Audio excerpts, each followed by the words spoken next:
Et on y va pour la section parallaxe avec des images qui vont défiler différemment, ou plutôt une image qui va être fixée, tandis que tout le site défilera de manière classique, tandis que cette image sera fixée au fond de son container. Donc on y va pour l'HTML, c'est parti directement, index HTML ici. Alors on peut aller en dessous, et ici on va mettre section parallaxe. Donc c'est le nom de cet effet-là. Sachant qu'il peut se décliner en plusieurs effets, enfin peut avoir plusieurs puissances différentes, etc. Notamment en JavaScript, mais là on va faire l'effet de base en CSS. Donc, point parallaxe, c'est parti, enfin plutôt section avec la classe parallaxe. Ok. À l'intérieur, on va avoir un paragraphe avec l'écriture en japonais et un span avec partez à l'aventure. Alors pour avoir l'écriture en japonais, j'ai juste pris partez à l'aventure là, je me suis pas embêté. Je suis allé sur Google Trad, tac, hop, je l'ai mis ici. Normalement, il vous met langage repéré français. Bon, bref, vous mettez français ici. Et là, vous cherchez japonais. Et tadam, vous l'avez juste ici. Hop, nickel. On peut le copier. Et on va le coller dans notre paragraphe ici. On a fini donc avec notre section parallaxe. On peut directement attaquer le CSS ici. Hop. Section parallaxe. Voilà. Dès qu'on change de section, je mets les petits tirets. Donc point parallaxe, width, alors width 100%. 8, on va lui mettre 300 pixels, donc ce sera un bandeau qui prendra toute la largeur et qui fera 300 pixels de haut. Background URL, ressources / parallaxe large flou.jpg, pareil sur Photoshop, j'ai flouté l'image et j'ai changé un petit peu luminosité, etc. Donc pour que ce soit une image floue, je trouvais que ça faisait mieux avec le parallaxe. Ça faisait un petit effet sympa tout en reconnaissant un style japonais.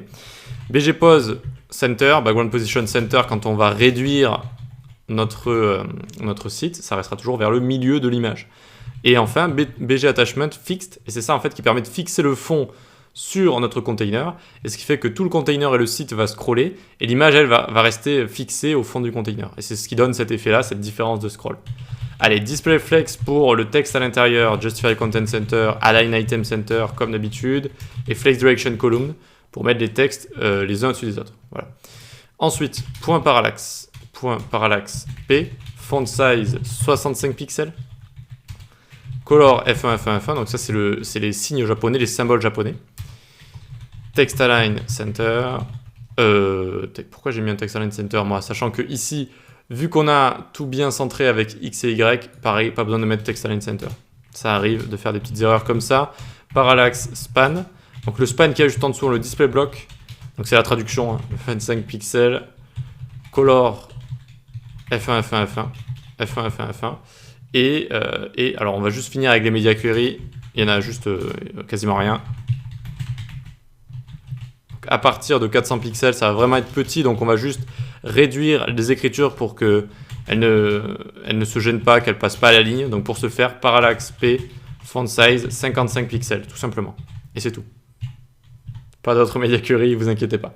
Voilà, donc on a fini avec la section parallaxe. Regardons si on n'a pas fait de petites erreurs. Alors, on revient en mode de grand écran, tac, on descend, et on a la section parallaxe ici. Alors, vu qu'on n'a pas de contenu après, on ne peut pas scroller, mais on voit que ça fonctionne, et donc c'est assez sympa cet effet.